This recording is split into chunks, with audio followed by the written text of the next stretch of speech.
For my research, I chose an article published on today.com, written by Caroline Key. It was published on January 20th, 2023, and it's called Performing Acts of Kindness is a Powerful Tool to Fight Depression, Anxiety, Study Finds.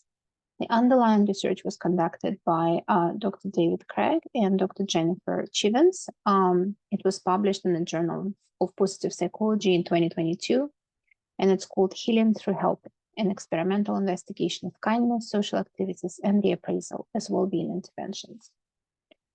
The mass media article claims that performing acts of kindness toward others could help relieve symptoms of anxiety and depression, promote social connectivity, and increase life satisfaction. Acts of kindness improve social well-being more effectively than CBT techniques used to treat anxiety and depression. The original research was conducted by Drs. David Craig and Dr. Jennifer Chivens from the Department of Psychology of the Ohio State University. The purpose of this study was to evaluate the effectiveness of acts of kindness in improving social connection and well-being and compare it with two prevailing CBT interventions.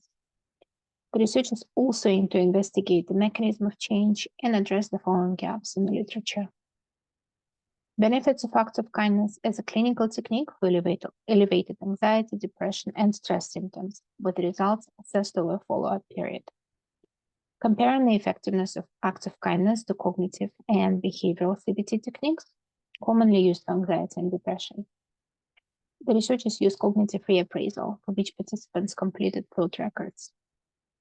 Comparing the effectiveness of acts of kindness to behavioral activation technique used in CBT, the researchers tasked the participants with planning enjoyable activities with others and investigating the effects of acts of kindness on self-focused attention, which previously was found to be positively correlated with mental health distress. The researchers analyzed the role of self-focused attention as a mediator of change in acts of kindness. How clearly and accurately did the mass media study report the following elements? The sample, and did the mass media authors attend to diversity, and did the original authors attend to it? The mass media article reports that the study involved 122 participants with elevated anxiety or depression symptoms, omitting stress symptoms, who were randomly split into 3 groups. It does not attend to diversity at all.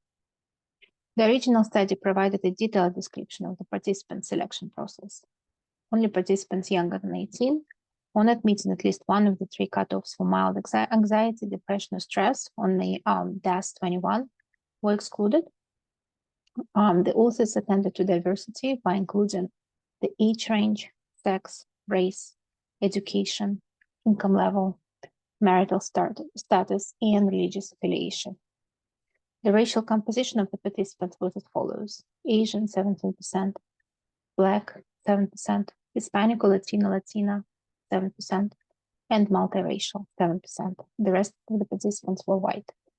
A disproportionately high number of participants had a college education, 84%, and an annual income of over $100,000, 34%. For me, this calls to question whether the study results are generalizable to populations with low socioeconomic status. Method.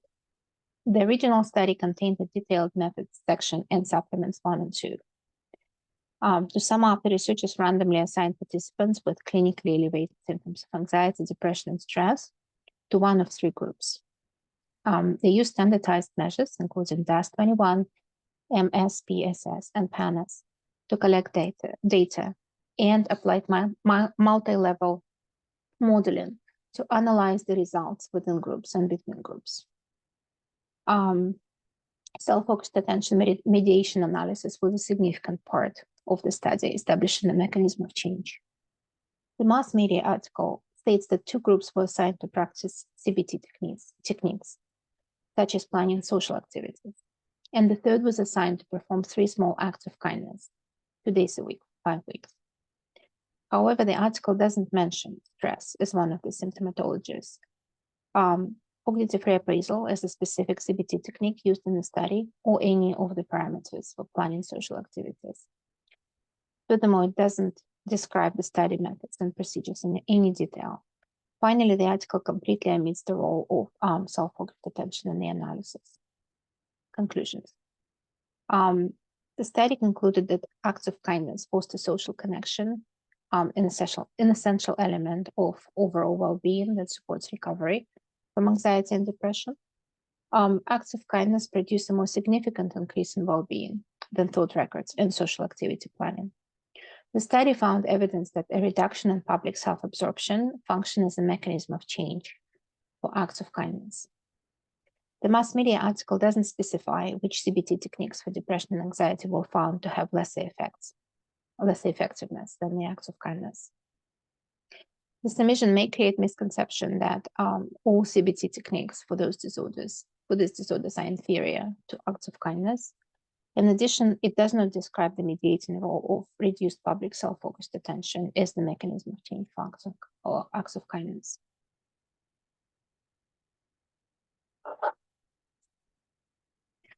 In my opinion, did the mass media authors appropriately capture the research? In my view, a more accurate and detailed description of the research methods and procedures and the mechanism of change could have increased the reputability and appeal of the article and set it apart from unsubstantiated self-help advice. However, the author captures the original findings accurately enough to enable interested readers to conduct further research and even apply them in their daily lives. The implications of the mass media piece for my potential clients and potential risks and benefits of my clients reading the article. A potential risk is that my clients or any clients may no longer want to use CBT techniques for anxiety and depression, even if they're effective for these symptoms. At the same time, enacting the advice could be beneficial for clients experiencing symptoms of anxiety, depression, or stress to improve their social connectivity and sense of well-being, and potentially leading to a measurable reduction in the symptoms. I have discussed some of the findings of the study with one of my clients diagnosed with generalized anxiety disorder, major depression, and social anxiety. She used CBT-based behavioral interventions and cognitive reappraisal with her previous therapist without success. She reports a high level of public self-focused attention in social situations, which creates heightened anxiety and inhibits her ability to focus on conversations. Based on the study, performing acts of kindness could help her reduce her public self-focused attention and lead to improvements in her social connectivity and overall well-being.